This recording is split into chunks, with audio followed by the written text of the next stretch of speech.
you always like this? Oh, good. Fine girl, Jai. Who's your guy? BTS, thank you. Oh, God. Ciao. Yeah.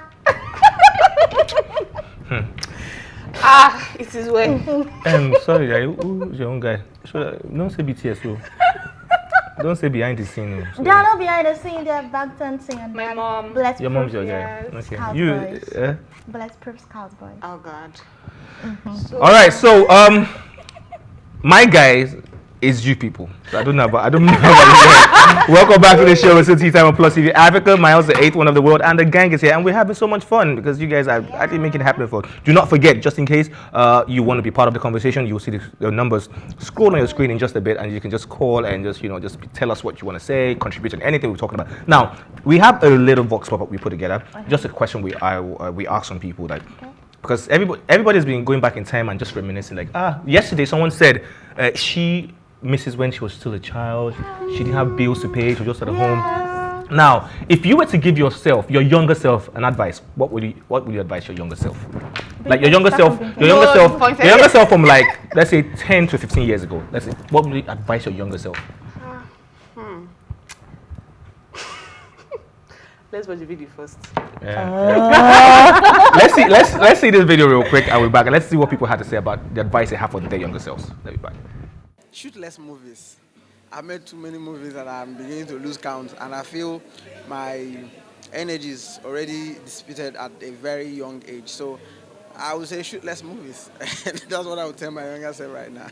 To my younger self, when it comes to like projects like this, I would say that strive hard. I'm telling my younger self to tell my older self that when she grows old, she should strive hard to not just make any type of project, but projects like this which also like touch on cultural representation, because I think that's what life should be about. We should all be proud of where we come from and of our roots. So any project or any movie, any opportunity we have to make a film, it should not just be about entertainment is good, but it should also touch on our cultural heritage and cultural representation.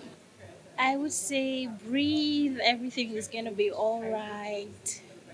You'd get through it, you would shine, you are beautiful.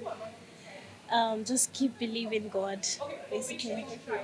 I think I like this question. The advice I'll give to my younger self, Jillian Wayo, take it easy. Go? When it's time, it's time. Just take your time. Will be that I really can do anything I put my mind to. I don't have to wait a couple of years. I really can start as early as possible. That would be the advice.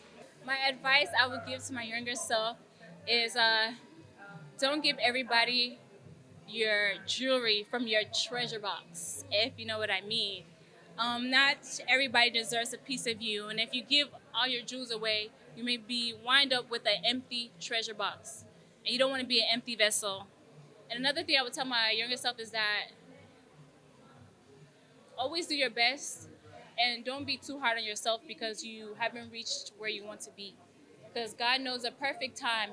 He prepares you for the next level. So if God doesn't feel that you're ready, just be chilled and just keep working on yourself until God is ready to open that door for you. That's a personal testimony. Study more, because I remember when I went into the institution in Ife, I didn't go in with like a goal, like, okay, I want to have first class or whatever, or I want to have 2-1. I just went, everybody's going to school, let me go to school and all that. So like I ended up with a 2-2. I realized that I needed to work harder when I was in maybe 300 level or so, but it was too late. It's actually, working hard actually starts from the 100 level. So I think what I would tell my younger self is that have a goal and work towards the goal. What advice would I give myself? Okay. One advice I'll give myself is what I've experienced too, in a way. Take life more serious. When you're much younger, you don't necessarily have to do what your peers are doing at that time. Just be futuristic, be optimistic, and then be hardworking. And believe in yourself. Never compare yourself with anyone. Shoot less Whew, okay, I'm still trying to recover from something my co-anchor said about the last The person. second to the last. No, the Okay, last person actually. Last person. Mimi, what did you say? Nothing. I'm not even going to. I will. Hey. What you want five? Anyways, moving on. Now, what is that advice we all want to give our younger selves? Now that we've heard what people had to say. Well, for me, I'll just like tell my younger selves like take things very easy. I should not stress myself about things too much because eventually what will be. Kiss your ass around. Okay, cool.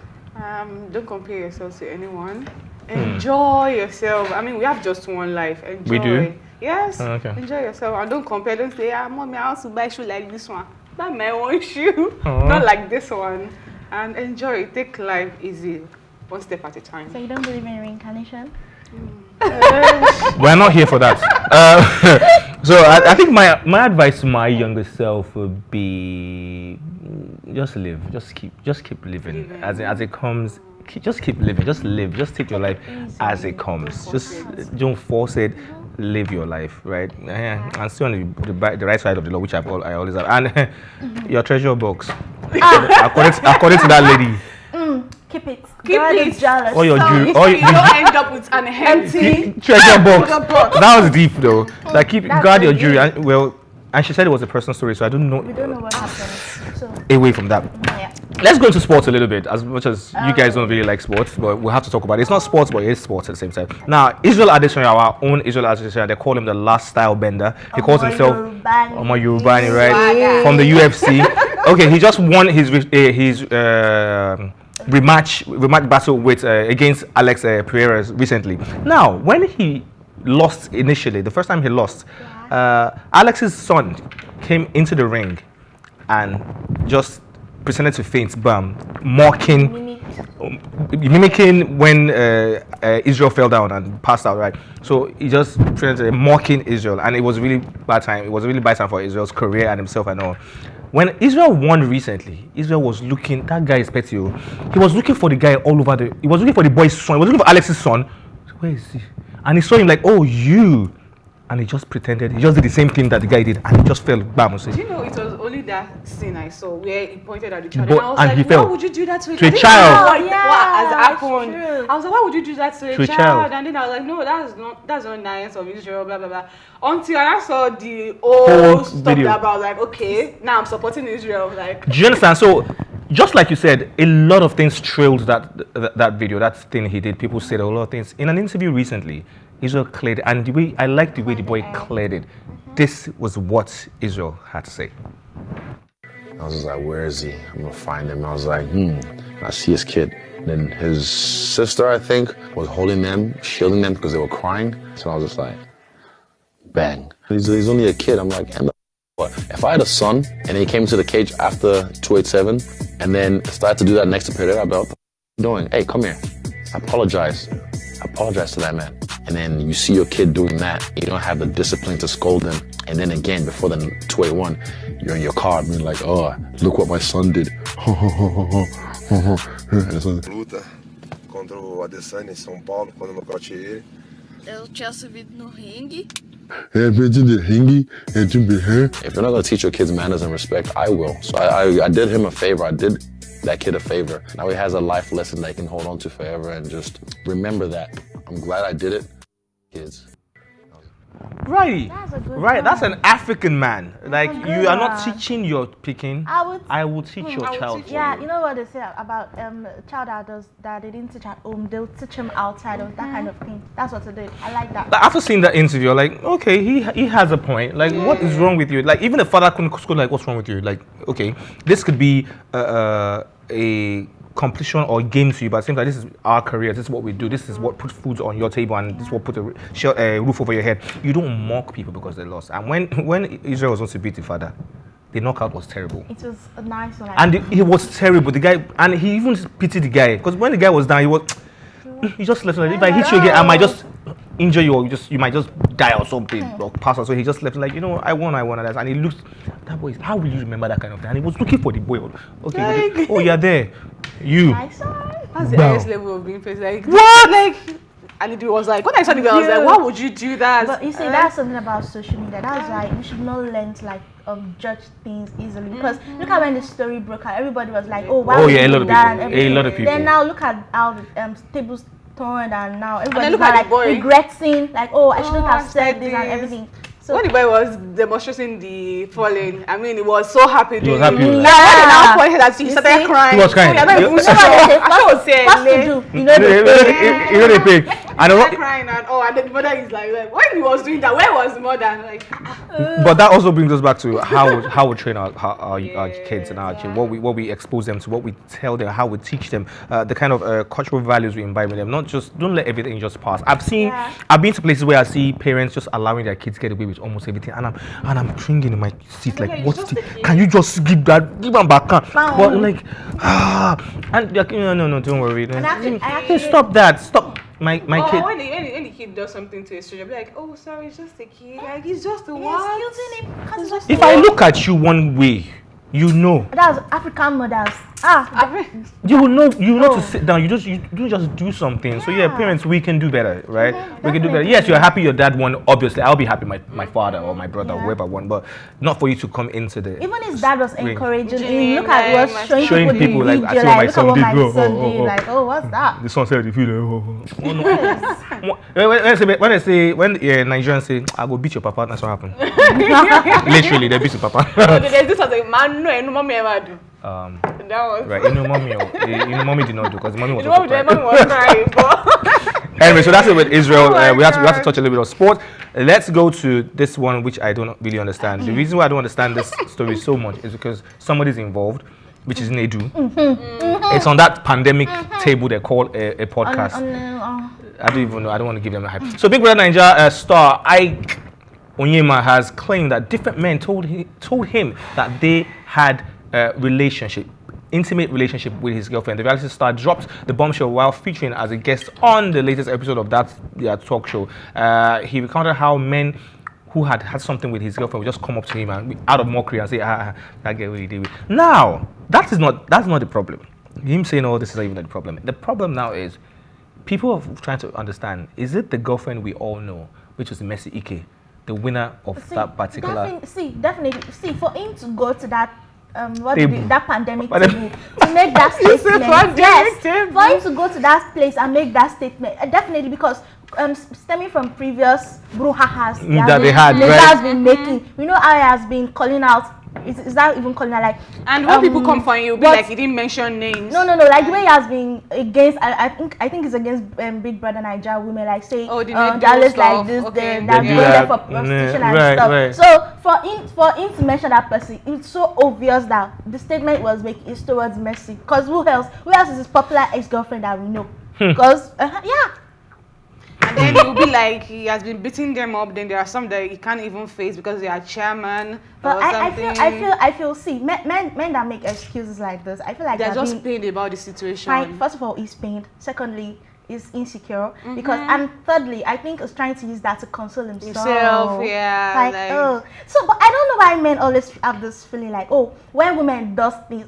I think we talked about cheating yesterday. I don't know why men feel like, when a woman cheats, it's a disgusting thing to do. Then it's actually the men that came to brag to him for him, like, so what? So if, fine, you did it. So what? So how is that? My question was, how is that even supposed to be content on you people's table? Like, what are we supposed to learn from that? What are we learning from the fact that? I'm supposed to say, he went through a lot in his relationship. What love did he go through? You are talking about your own side of the story. We don't even know this person's side of the story, and you are coming out to say doing calling now saying X, one X that everybody knows who the X is referring to. Do you understand? So what's the point? Like, I think they need to scrap that table. Thank you. I've been saying seriously, because I really don't get the fact. Like, and I don't know why they're not granting my invite. I think because they've seen us talk about it here.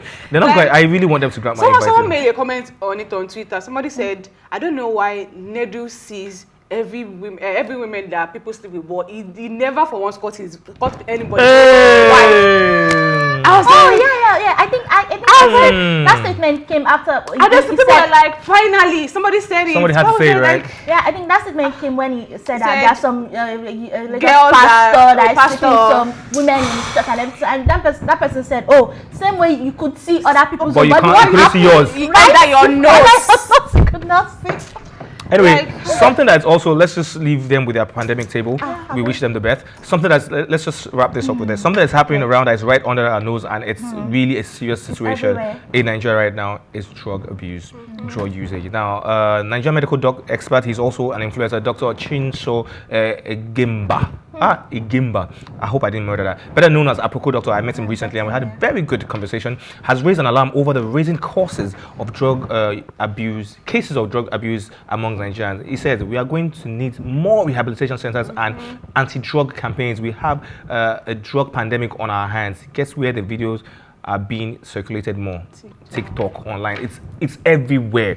Like, especially how TikTok. can we curb this? What is the situation? How can we bring a halt to this? How are people even getting access to so much drugs, especially the young? I'm telling you, if you see young people, I was at a pool some days ago. I just went to sit down there by the poolside, and if you see the kids that came to have a party, children, I'm not joking, literally children, and they were all wasted on all kind of drugs. I just did there like one papa. I recorded. I just sat down there like one old man. Like I was like, what? You see children, and they were snorting all kind of stuff. I'm like, okay, this. I think they see it as a way of being woke. I don't know. Well, plus that, it's the Gen Z thing. Relating to this, a friend of mine posted something on his WhatsApp status like 2 days ago. Then he said he went out.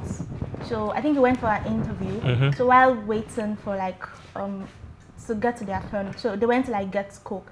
We went to get Coke. Then he met this guy. They went to get a drink. Yeah, a drink rather. So then the guy was like, oh, can you give me that? Then he was like, no, that he doesn't want to open it yet. Then next thing he said, oh, have you added something? I was like, then he kind of gave the impression like, added what? Then he was like, no Martins now, you don't have clean. Wow. Then relating to that, then he was like, how is it so normal? Like anytime you see people with like the way this thing has become so normalized. Like if you've not mixed your drink with something, laced it with something. I don't even carry drink like that. They just carry a fancy bottle. You think it's just a normal water. You don't know what's inside. So like I really agree with what Aproko doctor said, because it's on TikTok. Like you see people, it starts from the shisha and stuff. Before you know, then start snorting and everything, and everybody keeps hyping them and everything. So everybody also wants to. But I just wonder where they get their bill of drugs from. Like, where do they get? Who's their supplier? Who is their supplier? Don't let us dig. Somebody said drug is just like subscription. You don't have money, but you will look for a way to subscribe. To do data. That's just Wahala. Y'all do not do drugs. Let's see how we can clap down on it as much as possible.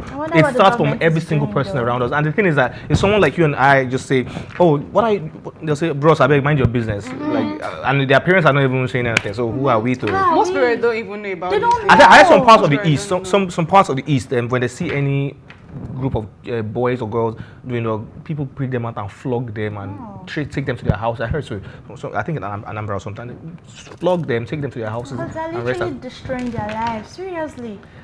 That being said, we do not want to destroy any lives. We just want to have fun and be happy. I hope we've been able to, take you to that place of enjoyment and fun today. I really enjoyed today. I enjoyed being with you guys. It's been amazing. This is where we draw the curtains on today, but thanks for watching. As always, you can join the conversation on social media with the hashtag TeaTime. And remember, you can catch up on our previous episodes, including this very one, and all our exclusive content by subscribing to the YouTube channel. It's at PlusTvAfrica Lifestyle. You can also watch TeaTime on R2 TV and in London on Ben Television and StarTime channel 308 and DSTV channel 408. A big thank you to Bingbe and Cookie for bringing the energy, bringing it. All